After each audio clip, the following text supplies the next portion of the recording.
CM Yogi Adityanath ने Samajwadi party पर जातिगत विभाजन करने का आरोप लगाया है। उन्होंने कहा है ये वही लोग हैं जो माफियाओं के सामने घुटने टेक दिया करते थे। इन्होंने लोगों को जातियों में बांटने का काम किया और लोगों के बीच में द्वेष पैदा किया। एक बार फिर उन्होंने दोहराया कि बटोगे तो कटोगे। कानपुर में तमाम लोग हमारे साथ में, उनसे बात करते हैं और जानने की कोशिश करते हैं कि वो इस बयान से कितना इत्तेफाक रखते हैं। भाई साहब, अभी बताइए, जिस तरीके से बयान सामने आया मुख्यमंत्री का, क्या लगता है आपको कि वाकई में समाजवादी पार्टी लोगों को जाति में बांटने का काम करती है? बिल्कुल, आपकी जो बात से मैं बिल्कुल सहमत हूँ। समाजवादी पार्टी वो पार्टी है जो शुरुआत से लेके अभी तक बांटने का काम करी है और बांटने के आधार पे इन्होंने वोट बैंक की राजनीति भी करी है और ये सत्ता में आए हैं। लेकिन अब जनता समझ चुकी है कि ये बांटने का काम करेंगे तो जनता इनको दोबारा वोट नहीं देगी। वोट देगी माननीय योगी आदित्यनाथ जी को, माननीय मोदी जी को और माननीय अमित शाह जी को। लेकिन यहाँ पे बांटने और कटने का काम जो ये कर रहे हैं वो हो नहीं पाएगा। इसलिए अब जो राम राज है वो राम राज बना रहेगा। इटावा में जिस तरीके से घटना सामने आई, कथावाचकों के साथ मारपीट हुई, उसके बाद उन्हें सम्मानित किया, तो वहाँ भी लोगों में गुस्सा देखने को मिला कि कोई शख्स अगर वहाँ का विधायक है, सांसद है, लोग उसे वोट देते हुए आए हैं, तो ऐसे में उन्हें दोनों पक्ष को सुनना चाहिए था। क्या जातीय आधार पर यादवों को बढ़ावा देने के लिए ऐसा किया गया वहाँ पर, आपको लगता है? बिल्कुल, जातीय आधार पर यादवों को बढ़ावा देने का वो कर रहे हैं। उनकी एक ही पक्षी वो रहती कि जिससे वोट बैंक को वो अपने मजबूत करें। लेकिन हमारे, क्योंकि योगी आदित्यनाथ जी सबको लेके साथ में चलते हैं, उनका महाराज जी का ये नहीं कहना है कि आप वोट बैंक के आधार पर तुष्टीकरण करें या लोगों पर आपत्तिजनक व्यवहार करें। मतलब आपको क्या लगता है, क्या वाकई में समाजवादी पार्टी के जो नेता हैं वो लोगों को बांटने का काम करते हैं? समाजवादी पार्टी हमेशा से तुष्टीकरण की राजनीति करती आई है उत्तर प्रदेश में, और ये समाजवादी पार्टी का नाम ये घरवादी पार्टी होना चाहिए। घर ही के सारे सदस्य उस पार्टी में हैं, चाहे चाचा हो, भतीजा हो, मौसा हो, फूफा हो, उसी से पूरी समाजवादी पार्टी बनी है। ये जाति को बांटने का हमेशा से काम करते आए हैं। ये एक जो वोट बैंक की राजनीति जो कुछ विशेष जातियों को ही ये आरक्षित अपनी सरकार में करते हैं, उन्हीं को पालते पोसते हैं, उन्हीं से साम्राज्य इनका चलता है, गुंडागर्दी चलती है, उन्हीं को पालते पोसते हैं, उन्हीं से अपनी सरकार द्वारा अराजक काम करवाते हैं। जब से पूज्य योगी आदित्यनाथ जी की सरकार उत्तर प्रदेश में आई है, उनका सफाया हुआ है, उसी सब से ये लोग इतना भयभीत हैं कि योगी आदित्यनाथ जी ने इन गुंडे माफियाओं का इतना कैसे सफाया कर दिया है, उस सब से ये भड़बड़ाए हुए हैं। इटावा जो आपने जिक्र करा, इटावा की घटना का, इटावा इनका गढ़ है। इस गढ़ में अगर आप सामान्य आदमी भी जाता है, किसी से बात भी करना चाहता है, तो वो नहीं कर सकता है। ये तुष्टीकरण की राजनीति ये लोग करते आए हैं, इसीलिए जनता ने इनको नकार दिया है और आगे आने वाले 27 के चुनाव में भी जनता इनको नकारेगी। सीएम योगी आदित्यनाथ ने एक बात और कही कि ये लोग माफियाओं के सामने घुटने टेक दिया करते थे, यानी समाजवादी पार्टी के लोग माफियाओं के सामने घुटने टेक देते थे। अब उनके खिलाफ कठोर कार्रवाई हो रही है। और एक बात पे और जोर दिया कि एक बार फिर से आपको एकजुट होने की ज़रूरत है, बटोगे तो कटोगे। जी जी, नहीं, ये जो है राजनीति, समाजवादी पार्टी जो है राजनीति अपने वोट बैंक के लिए करती है, अपने परिवार के लिए करती है। और जो बटोगे और कटोगे का नारा है, तो ये हमारे जो है योगी आदित्यनाथ जी जो है बटोगे और कटोगा का नारा दिया है इन्होंने। और जो कि हम सब हिंदू भाई लोग, एक हिंदू भाईचारा बना रहेगा तो हम लोग आगे काफ़ी बढ़ते रहेंगे। वैसे आपको लगता है क्या कि समाजवादी पार्टी विभाजन की राजनीति करती है, लोगों को विभाजित करती है जाति के आधार पर और उसके हिसाब से वोट हासिल करती है?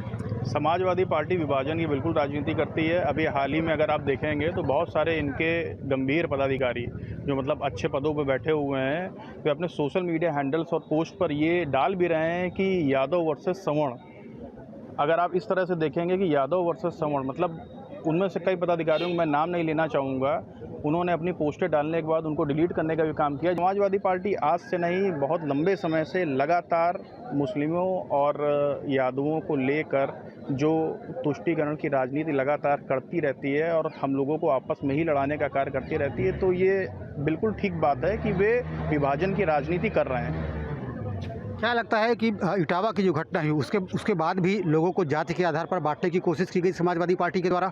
बिल्कुल, हमेशा से समाजवादी पार्टी के जो माननीय अध्यक्ष अखिलेश यादव जी हैं, उन्होंने पार्टी अपने वोट बैंक यादवों को ही सपोर्ट किया। भी आपने देखा होगा हाल ही में उनके 3 विधायक जो उनकी पार्टी को छोड़ दिए हैं, क्योंकि उनके विरुद्ध जो उन्होंने लिया है कि ये जाटुकारता की वो राजनीति करते हैं, बल्कि वो लोग सच्चाई का साथ दे रहे थे। इसीलिए उनके मतभेद हुए और उन्होंने भी उसको भी सपा को छोड़ के बीजेपी किसी ने ग्रहण कर ली पदाधिकारियों ने। लेकिन आप समझिए अखिलेश यादव इटावा ज़िले में रहते हैं, वहाँ के उनका सैंपई में घर निवास है, बट अगर आपको मिलना था तो दोनों जाति के लोगों की बात सुनते, उनके से मिलते। आप एक जाति के लोगों को बुला रहे हैं, उन्हें सम्मानित कर रहे हैं, वहाँ बुलाने के बाद मुलायम सिंह का गाना चल रहा है वहाँ प्रेस कॉन्फ्रेंस में। ये कोई राजनीति नहीं है। अभी आपने रिसेंटली कानपुर का कांड देखा होगा, हमारे कानपुर का स्वरवीर वहाँ पे बोले कि हमारा कोई संबंध नहीं है, वहाँ हम नहीं जाएंगे। तो इसका क्या महत्व हुआ कि वो ब्राह्मण था इसलिए नहीं आप जाना चाह रहे थे, वो यादव थे, उनको आपने बुलाया, उनको 51,000 का आप इनाम दे रहे हैं और उनको इनाम देने के साथ साथ सम्मानित, फिर वहाँ आप मुलायम सिंह गाना गवा रहे हैं, मुलायम सिंह यादव जी की वाहवाही करा रहे हैं। ये तो मतलब आप देखिए एक आप अपना एक अध्यक्ष हैं पार्टी के, आप एक राजनीतिक बहुत बड़े लीडर हैं, अपने आप को बताते हैं, लेकिन अगर इस तरीके की राजनीति करेंगे तो आप समाज में अपनी बिल्कुल इज्जत जो भी है, काफ़ी आपने देखे होंगे सपा के जो सरवर्ण लोग हैं उसमें जो मतलब ब्राह्मण लोग हैं, उन्होंने सपा को तुरंत त्याग दिया, पार्टी छोड़ दी उन्होंने दूसरी पार्टी, क्योंकि जब उन्होंने देखा कि हमारा राष्ट्रीय अध्यक्ष अगर इस तरीके की राजनीति कर रहा है तो हम इस पार्टी में क्यों रहें। देखिए अगर हर एक पार्टी बनती है, हर एक समाज को लेके चलती है, अगर आप एक ही समाज के प्रति अगर आप दोनों पक्षों की बात सुनते, जो इटावा का दांदरपुर का कांड है, तो अगर आप दोनों पक्षों की बात सुनते उसके बाद आप निराकरण करने का कि क्या दोष है क्या नहीं। आप बताइए जो उपद्रव हुआ उसमें 29 लोगों के बाद मुकदमा, आप बताइए वो गांव आज भी सहमा हुआ है, आप देख सकते हैं न्यूज़ में, पूरा गांव सहमा हुआ है, दहशत में, लोगों को धमकियां आ रही हैं, यादव लोग उनको टॉर्चर कर रहे हैं। पर कि आप बताइए कि घर से लगता है आपको अखिलेश यादव के बयानबाजी की वजह से हो रहा लगातार। वैसा ये बताइए, जिस तरीके से समाजवादी पार्टी के ऊपर आरोप लगाया है मुख्यमंत्री योगी आदित्यनाथ ने कि वो जातिगत संघर्ष को बढ़ावा देती है, जाति की पॉलिटिक्स करती है और माफियावाद को बढ़ावा देती है, माफियाओं के सामने घुटने टेक देती है, आपको क्या लगता है?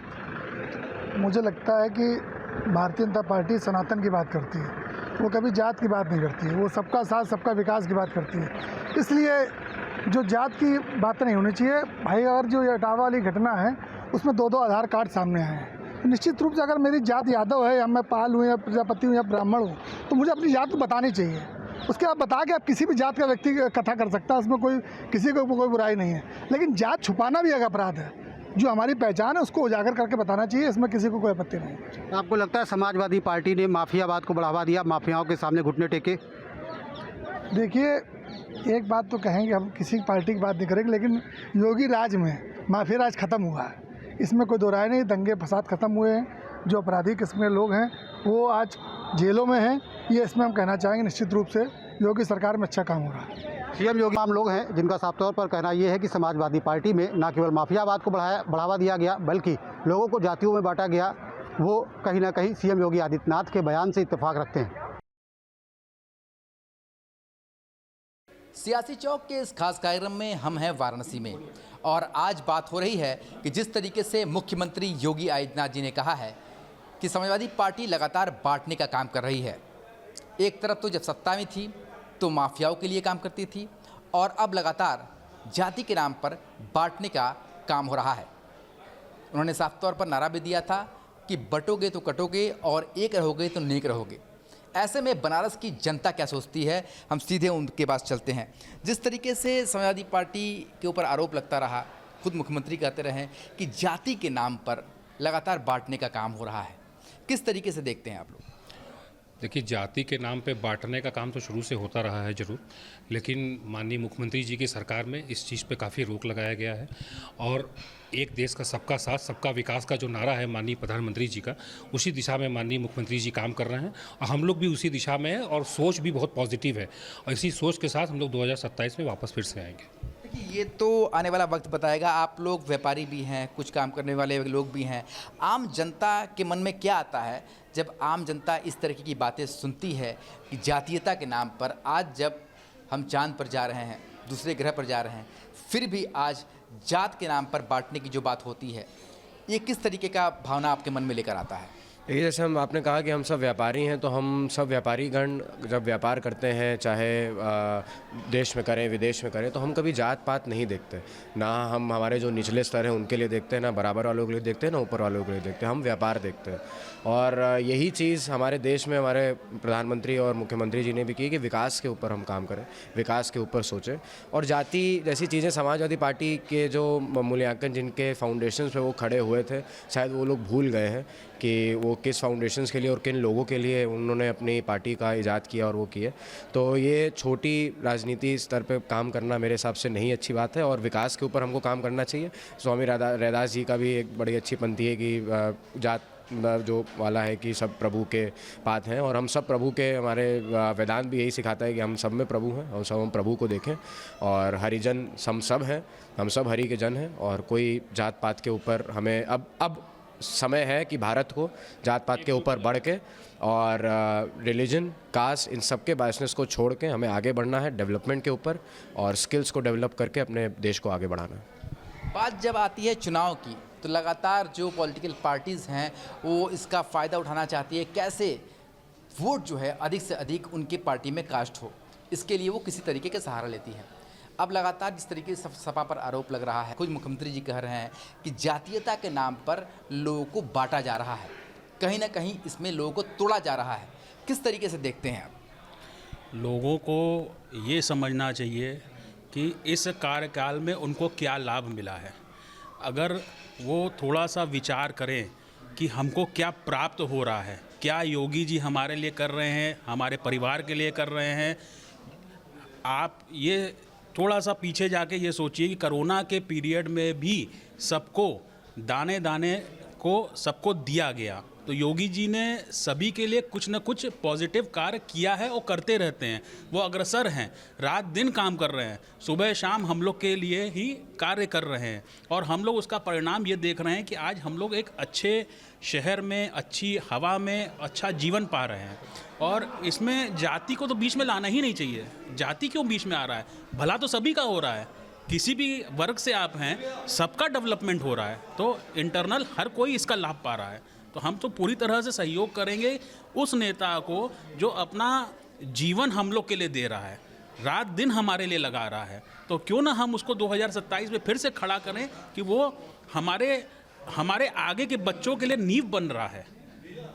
ये बात लगातार हर एक व्यक्ति के अलग अलग विचार हैं, लोग कह रहे हैं। जब ये बात आती है जातीयता की, जाहिर सी बात है कि चुनाव जब आते हैं तो उसमें जाति फैक्टर हर एक पार्टी कास्ट करती है।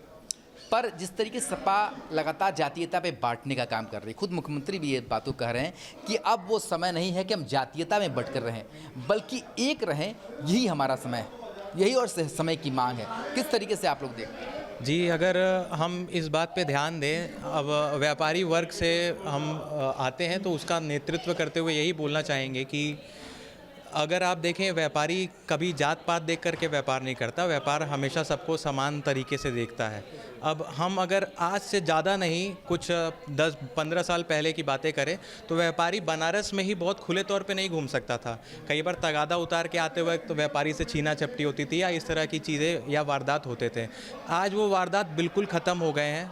व्यापारी बहुत अच्छे से व्यापार कर पा रहे हैं, खुले तौर पे व्यापार कर पा रहे हैं। तो कहीं ना कहीं जो मौजूदा सरकार है उसकी कामयाबी को दर्शित करता है। और जो सरकार जाति पे बांटने का काम कर रही है, या उनके टाइम पे जो गुंडा राज का था माहौल, वो किसी से छुपा नहीं है। सारे व्यापारी इस बात से वाकिया रखेंगे कि उस समय पे व्यापार की क्या स्थिति थी और इस समय व्यापार की क्या स्थिति है। तो जातिवाद तो बहुत ऐसे ही है कि व्यापारी वर्ग कभी उससे ताल्लुकात रखेगा ही नहीं। हम लोग जातिवाद कभी नहीं कर सकते, ना ही चाहेंगे कोई ऐसी सरकार आए जो जातिवाद को ज़्यादा बढ़ावा दे। और रही बात आगे की, हम वोट भी उसी को देंगे जो हमारे पूरी तरीके से विकास का साथ देगा, विकास के साथ देगी, और आज की जनता की यही डिमांड रही है। पर बात की जाए पिछली सरकार की और अब की सरकार की, ये सरकार कहती है कि हम जात पात पर नहीं बल्कि काम पर विश्वास करते हैं। पर अभी भी पुरानी सरकार चलाने वाली पार्टी कहती है कि जातीयता के आधार पर होना चाहिए। तो किस तरीके से आप ये परिवर्तन देखते हैं और ये सोच में क्या बदलाव आया है? ये सोच में बदलाव का सबसे बड़ा जो प्रमाण है वो है कि भाजपा ने अभी रिसेंटली जातीय जनगणना पर अपनी मोहर लगाई है। जातीय जनगणना का जो आइडिया अपोजिशन पार्टीज़ ने हमारे ऊपर डाला था वो ये था कि भाजपा नहीं चाहती कि जातीय जनगणना हो, और वो इस फाउंडेशन पे था कि जो नीची जाति के लोग हैं जिनको वो सुविधाएं नहीं मिल पा रही हैं, तो वो नहीं चाहती भाजपा कि उनको वो सुविधाएं मिले, इसीलिए। लेकिन भाजपा ने वो भी करके दिखाया और बताया कि हम जातिवाद को किस तरीके से देखते हैं। देखिए, कुछ ऐसी चीज़ें होती हैं जो बहुत साल लगते हैं उसको हमारे जहन से हटने में। तो जातिवाद, क्योंकि इतने साल से जो पुरानी पार्टीज़ हैं उन्होंने हमारे अंदर ऐसा पूरे सोसाइटी के अंदर घोप दिया है कि लोग चाह कर भी उसको इग्नोर नहीं कर सकते। हम यंग जनरेशन भले ही हम उन चीज़ों को इग्नोर कर दें, लेकिन जो पुराने बहुत साल से उस चीज़ को देख रहे हैं उसको नहीं इग्नोर कर सकते। उसका पर्सपेक्टिव चेंज करने की काफ़ी ज़रूरत है। तो अगर हम उसका पर्सपेक्टिव चेंज करके आगे बढ़ें और जातिवाद को उस तरीके से लें कि जो निचली जातियाँ जिनको जाति के नाम पर ऐसे जो जगहें हैं, जो गाँव बसेरे हैं, जो बहुत अंडर डेवलप्ड जगह हैं जहाँ पर इन जाति के नाम पे लोगों को डिस्क्रिमिनेट किया जा रहा है, जाति जनगणना से उन लोगों को उभारा जाए और इससे हम आगे बढ़े। तो ये भी एक बहुत बड़ा फैक्टर है कि नई सरकार और पुरानी सरकार में क्या फ़र्क है। पुरानी सरकार अपोजिशन अगर आंख बंद करके बस केवल एंटी गवर्नमेंट हो जाए तो ऐसी अपोजिशन का कोई महत्व नहीं है। हम अगर अपोजिशन पार्टीज़ के लिए नेताओं की बात करें तो ऑपरेशन सिंदूर के बाद शशि थरूर जी पूरे दुनिया भर में जाके भारत का नेतृत्व कर रहे हैं। अटल बिहारी वाजपेयी, वी नरसिम्हा राव की सरकार में भारत का नेतृत्व कर रहे थे। ऐसे अपोजिशन लीडर्स की इस समय मांग है भारत को, ना कि ऐसे अपोजिशन की जो भारत को उस चढ़ते हुए भारत को खींच के नीचे लेके आए। सबका साथ सबका विकास की बात लगातार प्रधानमंत्री इसीलिए कहते आए हैं। जातीयता के नाम पर जो विभाजन की बात हो रही है, इससे कितना बड़ा नुकसान हमारे युवाओं को होता है? देखिए, मैं एक व्यापारी हूँ और मैं व्यापार की ही बात करूँगा। व्यापारी युवा भी होता है, व्यापारी उम्रदराज भी होता है। देखिए, हमको व्यापार सबसे करना है और जो सबका साथ सबका विकास की वो बात करते हैं तो वो विकास की बात सबको साथ में लेके करने की बात करते हैं। अगर हम किसी को छोड़ देंगे तो कब तक विकास करेंगे? ये अलग बात है कि जो अनप्रिविलेज तबका है या जो सोसाइटी में पूरी तरीके से जिसको अभी समर्थन नहीं प्राप्त है, उनको भी साथ में लेकर चलने की बात है और उनको भी मेन स्ट्रीम में लाने की मोदी जी पूरी कोशिश कर रहे हैं। तो हमें सबके साथ व्यापार करना, जैसा कि भैया ने कहा, व्यापार के लिए हमें सबको साथ में लेकर चलना पड़ेगा और जाति जनगणना या जाति समीकरण को माइंड से हटाना पड़ेगा। बिकॉज हम व्यापारी हैं, व्यापार को सोचते हैं। सरकार हमारे व्यापार के लिए हमारे लिए सोचती है, हम सरकार के लिए सोचते हैं। अगर हमें आज किसी भी भाई से अपने व्यापार करना हो तो हम उस भाई का जाति देख के व्यापार हम नहीं करते कि हम नहीं ये दूसरी जाति के हैं या हम दूसरे जाति के हैं या हम किसी वर्ग से आते हैं या वो किसी वर्ग से आते हैं। हमारे लिए तो जो भी ग्राहक है वो हमारा देवता है। तो जाति समीकरण में कभी भी हमको नहीं फंसना है। हमें ये देखना है कि समाज का विकास हो, पूरे हिंदुस्तान का विकास हो। हाँ, उसमें अगर जो सरकार की जो हस्तक्षेप आता है, सरकार के जो स्टेप्स आते हैं, अगर वो सही होते हैं तो उसको मानने के लिए हम सहर्ष तैयार हैं। तो लगातार जो लोग हैं वो इसी बात को कह रहे हैं कि जात के नाम पर जो विपक्ष है वो ना बांटे, बल्कि काम के आधार पर अपने आप को साबित करे, और यही आज के देश की जनता की मांग है। सियासी चौक में आज हम बात करेंगे मुख्यमंत्री योगी आदित्यनाथ के उस बयान पर, जिसके बाद इस समय सियासत गरमाई हुई है। दरअसल उन्होंने समाजवादी पार्टी पर जातिगत विभाजन पैदा करने का आरोप लगाया है। सीएम योगी ने यहां तक कहा कि समाजवादी पार्टी जाति के नाम पर समाज को बांटने वाली पार्टी है, जिन्होंने सत्ता में रहते हुए माफिया के आगे घुटने टेक दिए और सत्ता को गिरवी रख दिया। फिलहाल आज इन्हीं सब बातों पर चर्चा करेंगे। हमारे साथ कुछ राजनीतिक और संवैधानिक चीज़ों की समझ रखने वाले लोग हैं, इनसे समझने का प्रयास करेंगे। सर, आप बताइए कि मुख्यमंत्री योगी आदित्यनाथ ने समाजवादी पार्टी को जातिगत विभाजन पैदा करने वाला बताया है, इससे आप किस हद तक सहमत हैं, क्या कहेंगे? देखिए, सब आपको अवगत करा दें। देखिए, जो योगी आदित्यनाथ जी जो कह रहे हैं कि समाजवादी पार्टी जातिगत करती है, तो हमें तो नहीं लगता, क्योंकि अगर समाजवादी पार्टी में अगर देखा जाए तो सभी समाज के लोग हैं, चाहे वो कुशवाहा समाज के हों, चाहे पटेल समाज के, चाहे धोबी समाज के हों, चाहे ब्राह्मण समाज के हों, चाहे यादव समाज के हों, चाहे अन्य कई जातियां हैं, जो कठेरिया से लेकर के सारी जातियां उनके समाजवादी पार्टी में राजनीति करते हैं और उनको एक जगह और स्थान भी है। कितने लोग सांसद में हैं, कितने लोग विधानसभा में भी, तो ऐसा नहीं है। देखिए, अगर जातिवाद अगर देखना है तो देखिए, अभी माता बाबू प्रसाद पांडे जो हमारे समाजवादी पार्टी में विधानसभा स्पीकर सबसे बड़े पद पर हैं और नेता प्रतिपक्ष हैं, और गोरखपुर में आते हैं तो गोरखपुर में अगर उनके द्वारा उनके ऊपर भी अत्याचार, अगर ईटा पाथर फेंका जाता तब तो जातिवाद नहीं दिखता है। और जो अन्य तरीके से इस तरीके से एक मुख्यमंत्री होकर के बयान देना अच्छी बात नहीं है। हमेशा इनकी बयान आती है जो बटेगा वो कटेगा। अरे भाई किससे बटने की बात कर रहे हैं कि जो जिससे बटेगा उसे कटेगा? अगर खुल के कह दीजिए ना इस समाज से जो है आप दूरी बनाइए तो आप कटेंगे। तो देखिए कहीं ना कहीं गुमराह करने की बात जो है भारतीय जनता पार्टी के सरकार के लोग करते हैं। ये नहीं चाहते कि सभी समाज के लोग मिल करके ये लोग अपनी जो भाईचारगी है इस देश में जो है एकता कायम कर करके रहे। देश में जो है लोकतंत्र ये संविधान से चलता है, लोकतांत्रिक देश है, इसमें सबका अधिकार है, सबको अपने अपने तरीके से जीने का अधिकार है, इसमें कोई टिप्पा टिप्पणी नहीं होनी चाहिए। और जो भी विवाद बढ़ा रहा है उस पर निष्पक्ष जांच करके जो भी दोषी पाया जाता है उस पर कार्रवाई करनी चाहिए। और इसमें जातिया और माफिया और ये सब कहने से ये देश नहीं चलेगा। क्या कहेंगे सर, किस हद तक सहमत है भैया? मैं 2-3 बात का मैं इनसे भाई साहब से मैं प्रश्न पूछूंगा, मुझे जवाब दे दें कि बटेंगे तो कटेंगे किस आधार पे कहा गया? इन लोगों के दिमाग में है कि बटेंगे कटेंगे का मतलब ये हो गया कि सनातन धर्म के लोग यदि बटेंगे तो कटेंगे, उसकी बात नहीं हुई।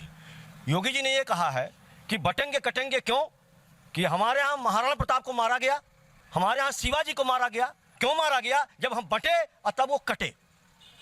हमारा किसी जात का बांटने का, क्योंकि सनातन धर्म है उसमें चाहे यदुवंशी हो, चाहे उसमें ब्राह्मण हो, चाहे उसमें क्षत्रिय हो, वो सब मिलकर के एक लड्डू बनता है, मिठास आती है। और वो लड्डू तभी सभी हो पाएगा जब पीडीए क्या है? मैं इनसे पूछना चाहता हूँ जब तब ये नहीं बोलते हैं जब एक समाज के लोग खुलेआम कहते हैं कि अरे ब्राह्मण बाभन हो ना देश खा लिए, बाभन मर तो खा लें जिए तो खा लें। मैं पूछना चाहता हूँ इन लोग से, एक बार इन्होंने विरोध किया? नहीं विरोध किया। हमारे से खुलेआम ब्राह्मणों को गाली दिया जाता है। यदि किसी ब्रह्मभोज में खाना खाने जाइए, खाना खा के जो ब्राह्मण निकलता है अब तो पीछे कहते हैं अरे इना खैना गईना बाभन हो, मर तो खा लें जिए तो खा लें। ये उसका खिलाफत नहीं करते हैं। बात ब्राह्मण की, बात यादव की नहीं है, बात बनिया की नहीं है, सभी जातियों को इन्होंने सही कहा कि जो भी यदि असंवैधानिक काम किया है, चाहे वो ब्राह्मण हो, चाहे यादव हो, चाहे कोई भी हो, यदि संविधान के खिलाफ कोई भी काम करता है तो उसको किसी न किसी में कड़ी से कड़ी सजा मिलनी चाहिए। लेकिन एक बात मैं आपको बता दूं, मैं अखिलेश सिंह से मैं सिर्फ एक प्रश्न करता हूं, यदि अखिलेश सिंह वादा यदुवंशी हैं, यदि असली यदुवंशी हैं, कह दें कि मैं कृष्ण जन्मभूमि के लिए यदुवंशी अपने पुरखों के लिए, अपने बुजुर्गों के लिए, लड़ाई के लिए हर यदुवंशी को भेज करके और साबाकी हम भी साथ रहेंगे। जिस दिन अखिलेश सिंह कह देंगे उस दिन समाजवादी पार्टी में आ जाऊंगा कि मैं यदुवंशी कृष्ण जन्मभूमि का वो भगवान की मूर्ति जो महल बना हुआ बड़ा बनाया मुगल ने और उनके सीढ़ियों के नीचे रखा, निकाल करके मैं और मथुरा में लगाऊंगा और मैं बाबरी जो कृष्ण जन्मभूमि है या कृष्ण जन्मभूमि में मुक्त करा करके भगवान कृष्ण की शानदार मूर्ति बनाऊंगा। मैं उसी वक्त मैं समाजवादी पार्टी शपथ ग्रहण कर लूंगा। यही मैं कहना चाहता हूँ। पहले उसको मुक्त कराइए, लड़ाने का काम आप कर रहे हैं, उसमें एक बार जवान आपको नहीं निकलता है। जब उसकी बात आती है तो कहते हैं अरे मैं शानदार भगवान कृष्ण की मंदिर बनाऊंगा। जहाँ जरूरत है वहाँ बनाना है। मुझे, मेरा घर ग्राम नौतनवा में है, मुझे नौतनवा में रहना है, नौतनवा मेरे बुजुर्गों की संपत्ति है, मुझे संपत्ति लेना तो नौतनवा में लूंगा कि मैं जाके गोरखपुर में खोजने जाऊंगा। गोरखपुर से मुझे क्या जरूरत है? इसलिए मैं अखिलेश सिंह से निवेदन करता हूँ और यहाँ के सभी सनातनियों से निवेदन करता हूँ कि लड़ने का काम मत करिए, मिलने का काम करिए, जुड़ने का काम करिए। और अखिलेश सिंह से निवेदन करता हूं, ये जो चिल्ला रहे हैं आप, ये चिल्लाने का काम योगी और सनातन के खिलाफ मत करिए। जहां भक्ति है हर शब्द में, कथाओं में छुपे हैं दिव्य रहस्य और ज्योतिष देता है जीवन को दिशा। धर्म से जुड़ी हर बातों को जानने के लिए हमारे चैनल स्तुति को सब्सक्राइब करें। चैनल पर जाने के लिए इस लिंक पर क्लिक करें।